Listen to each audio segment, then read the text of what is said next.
Have you ever picked up your phone to check just one quick notification and then somehow looked up 45 minutes later, completely unsure of how you got there or what you were even originally looking for?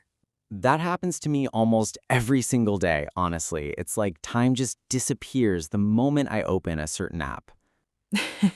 No problem. Welcome to Joobira Zone, everyone. Welcome back. I'm Thomas. And I'm Maya. And today we're talking about something that shapes almost everyone's daily life now, whether we fully realize it or not: social media. Apps, screen time, online habits, and honestly, all the opinions people have about whether this technology is genuinely helping us or quietly harming us. Exactly. And this is such a rich topic for English conversation because everyone, absolutely everyone, has something to say about social media. So let's start with some essential vocabulary because there's a lot of really useful language here specifically connected to this topic. First up, screen time. This simply means the total amount of time you spend looking at a screen, whether that's your phone, tablet, or computer in a given day. And a lot of phones now actually track this automatically, which can be a little uncomfortable when you finally check the real number. Genuinely uncomfortable. I checked mine recently and immediately regretted it. The number was far higher than I ever would have honestly guessed. I think most people have had that exact same horrifying realization at some point. Okay, next phrase. To scroll, meaning to move continuously through content on your phone, usually without a clear goal or specific purpose. And to doom scroll is a more specific version of that, referring to endlessly scrolling through negative or upsetting news, even though it makes you feel genuinely worse afterward. That word is so perfectly descriptive, honestly, because it really does capture that strange, almost addictive feeling of scrolling through bad news you can't seem to stop looking at. It really does. All right, here's a useful one: to be glued to your phone. It means you're completely absorbed in your phone, barely paying attention to anything happening around you. My little cousin is basically glued to his phone constantly to the point where entire family conversations happen without him even realizing it. That's such a common scene in almost every household these days, honestly, across pretty much every generation now, too. Very true. Okay, let's talk about the actual apps and platforms now because there's useful vocabulary connected specifically to how we use them. To post means to share something, like a photo or a comment, on a social media platform. And to go viral means something spreads incredibly quickly online, being shared and seen by a massive number of people in a very short amount of time. Have you ever had anything of yours actually go viral, even something small? Once, actually, a random cooking video completely blew up out of nowhere, and I genuinely have no idea why that specific one worked when so many others didn't. That's honestly the mysterious, unpredictable nature of the internet in a single sentence. Completely true. Okay, here's a great phrase: to lurk, meaning you look at content online without actually posting, commenting, or interacting with anything yourself. I'm a pretty committed lurker, if I'm being fully honest. I'll read through an entire comment section and never actually type a single word myself. That's honestly such a common online personality type, honestly, the quiet observer who watches everything from the sidelines. Exactly that. All right, let's talk about the emotional side of social media now, because this is honestly where some really important vocabulary comes into the conversation. A really useful phrase here is FOMO, which stands for fear of missing out, that anxious feeling you get when you see other people doing something fun without you. FOMO hits especially hard when you see photos from an event you genuinely wanted to attend, but couldn't make it to for whatever reason.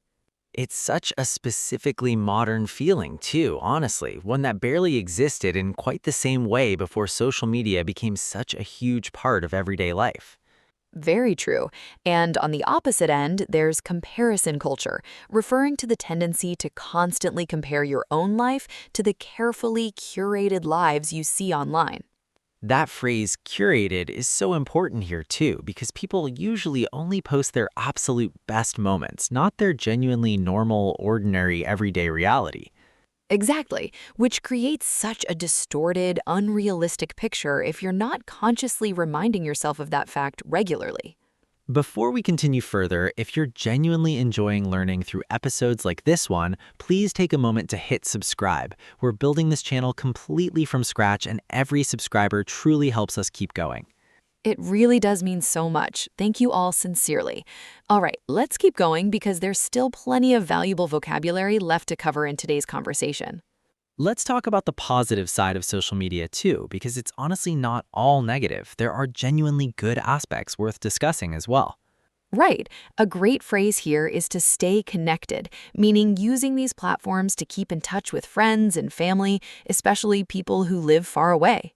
Social media has genuinely helped me stay close with old friends from school who now live in completely different countries, which is honestly a wonderful thing.